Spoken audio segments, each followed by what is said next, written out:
ആറ്റുകാൽ പൊങ്കാലയ്ക്ക് ഉപയോഗിച്ച ഇഷ്ടികകൾ ഭവന നിർമ്മാണത്തിന് നൽകി തിരുവനന്തപുരം നഗരസഭ.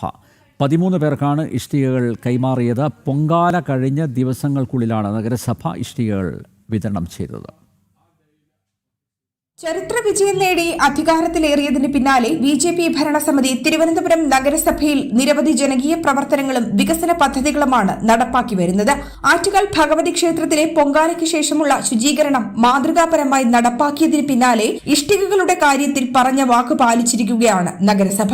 പൊങ്കാലയ്ക്ക് ഉപയോഗിച്ച ഇഷ്ടികകൾ ഭവന നിർമ്മാണ പദ്ധതിക്കായി നൽകുമെന്നായിരുന്നു മേയർ VV രാജേഷ് പ്രഖ്യാപനം നടത്തിയിരുന്നത്. ആ പ്രഖ്യാപനമാണ് നഗരസഭ ഇപ്പോൾ യാഥാർത്ഥ്യമാക്കിയിരിക്കുന്നത്. ലക്ഷക്കണക്കിന് സ്ത്രീകളാണ് ആറ്റുകാൽ ഭഗവതിക്ക് പൊങ്കാല അർപ്പിക്കാനെത്തിയത്. ഇതിന്റെ ഭാഗമായി ഉപയോഗിച്ച ഇഷ്ടികകൾ കേടുകൂടാതെ ശേഖരിക്കുകയും സുരക്ഷിത ഇടങ്ങളിൽ സൂക്ഷിക്കുകയും ചെയ്തതിന് പിന്നാലെയാണ് ദിവസങ്ങൾക്കുള്ളിൽ ഇഷ്ടികകൾ ഭവന നിർമ്മാണത്തിനായി വിതരണം ചെയ്തിരിക്കുന്നത്. ഇതിനായി 13 പേരാണ് നഗരസഭയിൽ അപേക്ഷ നൽകിയത്. ഈ അപേക്ഷയുടെ അടിസ്ഥാനത്തിലാണ് 13 പേർക്ക് ഇഷ്ടികകൾ വിതരണം ചെയ്തിരിക്കുന്നത്. വരും ദിവസങ്ങളിലും ഗുണഭോക്താക്കളെ കണ്ടെത്തി ഇഷ്ടിക വിതരണം തുടരാനാണ് നഗരസഭയുടെ തീരുമാനം. ജനം, തിരുവനന്തപുരം.